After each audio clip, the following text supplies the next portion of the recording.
Okay, we're going to start working on the Surprise Symphony on page 84. And you probably know this term already, but just in case, an octave means 8 notes. So it's going to be from one letter. So let me do it down here so you can see it better. One letter to the very next of the same letter. Okay, so C to C, that's called an octave. D, D, E, E, F, G.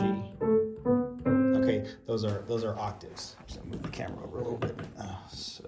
Okay, all right. So again, we're working on the Surprise Symphony. All right, and you should have already practiced and mastered the staccato. Okay, so in the beginning of this, you can see that you have the staccato. Okay, so. Okay, so so read with me, play along with me.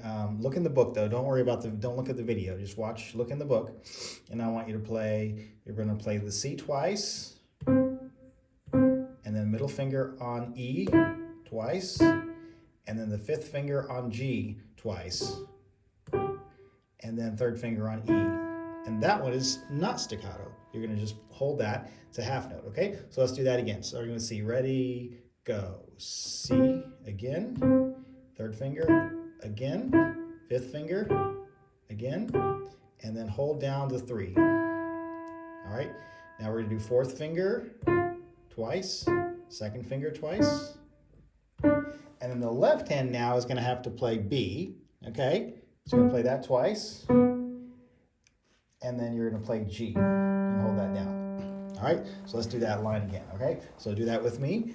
Follow along in your music, okay? Ready, go. C, C, E, E, G, G, E, F, F, D, D. Left hand first finger, third finger. All right, and then as we go on, let's go on to the next line. It starts the same, C, C, third finger E, E, fifth finger G, and third finger E. All right, and then 4, 2, left hand, 1, 3, right hand, C, E, and then your left hand has to move to the C down here. Okay, so we have a C, kind of like C position. Okay, so the left hand is going to play a C chord, which is C, E, G, and then the right hand is going to play C. Okay, so I'm going to move this a little bit more here so you can see better. Okay, okay, now I'm centered. All right, now, as you can see, the left hand actually does play a little bit more. So let's go back and work on that. Okay, so the left hand in the beginning is playing the same thing as the right hand. C, C, E, E, G, G, E. Okay, it's playing the same thing. All right, just an octave lower.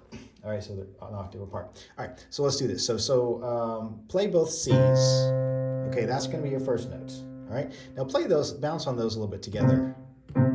And you don't have to go really, really high. You might see me doing this, but you really don't have to go very high at all, especially because this is piano. It's not supposed to be loud, so you don't want to bounce really high because then you'll probably play too loudly.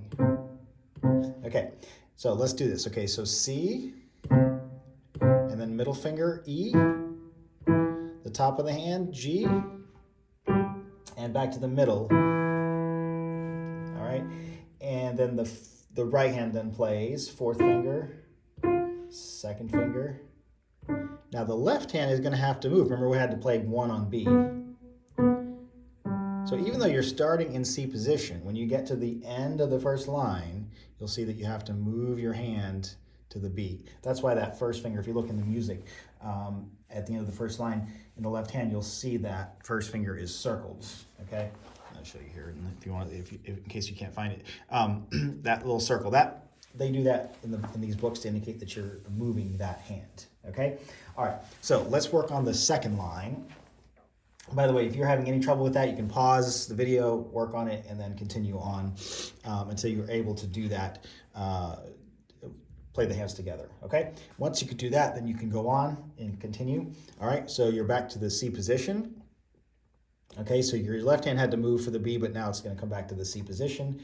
All right, and so let's do it again. So we're going to do C twice, and then middle finger E twice, G twice, middle finger E, and then a right hand fourth finger on F, second finger on D.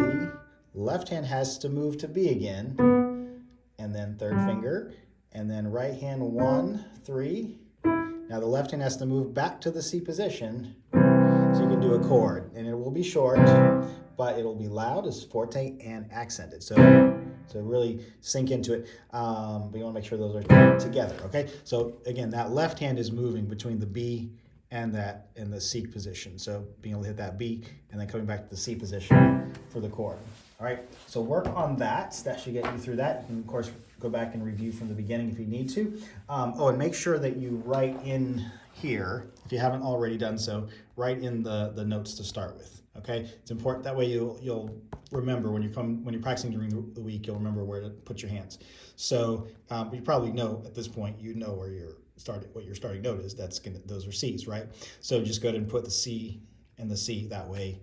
There's no confusion, because remember, we're not dealing with necessarily with positions. I mean, I do say this is C position, but you know, you're going to be, you know, sometimes you're not always in like a position that can be defined in that way. Sometimes it's like, okay, your thumb is on C and then your thumb is on A or something. It's not always going to be the same. So you have to be able to see what's in the music and then say, okay, it's a C and I got to start on first finger. So C, first finger, and that's how you know where to put your hands. So that's why they're having you write those in.